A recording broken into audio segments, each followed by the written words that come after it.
వాతావరణంలో పింఛన్లు పంపిణీ. చౌడపల్లి మండల కేంద్రమైన చౌడపల్లి మండల పరిపాలనా సముదాయంలో వైఎస్ఆర్ పెంచిన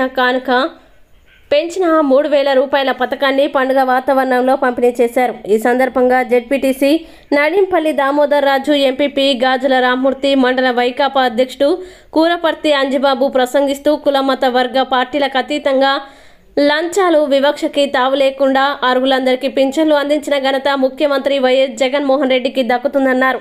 గత ప్రభుత్వ హయాంలో జన్మభూమి కమిటీల ద్వారా వారి కార్యకర్తలకి మాత్రమే పింఛన్లు దక్కేవని, అయితే ప్రస్తుతం పేదరికం అర్హత ఆధారంగా పింఛన్లు ఇస్తున్నారని గుర్తు చేశారు.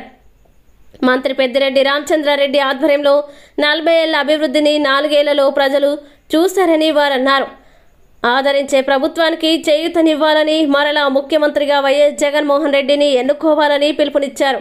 ఈ కార్యక్రమంలో రాజంపేట చిత్తూరు పార్లమెంటరీ నియోజకవర్గ అధ్యక్షుడు మిద్దింటి కిషోర్, వైఎస్ఆర్ కాంగ్రెస్ పార్టీ రాష్ట్ర జాయింట్ కార్యదర్శి మంజునాథ్, మండల ఉపాధ్యక్షులు నరసింహులు యాదవ్, సుధాకర్ రెడ్డి, సచివాలయాల మండల కన్వీనర్ రుక్మిణమ్మ, సింగిల్ విండో ఆసుపత్రి కమిటీల చైర్మన్లు Ravichandra Reddy, K Kalyan, Bharat, MPDO Sudhakar, sarpanch Sriram, Bharat, Varun Krishna Reddy, ఎంపీటీసీలు రూపారేఖ, తొండ శ్రీరాములు, వైకాపా ఎస్సీ సెల్ అధ్యక్షులు Varadana Govindaiah, social media coordinator Jayachandra, మండలంలోని సర్పంచులు, ఎంపీటీసీ సభ్యులు, మండలంలోని పింఛన్దారులు పాల్గొన్నారు.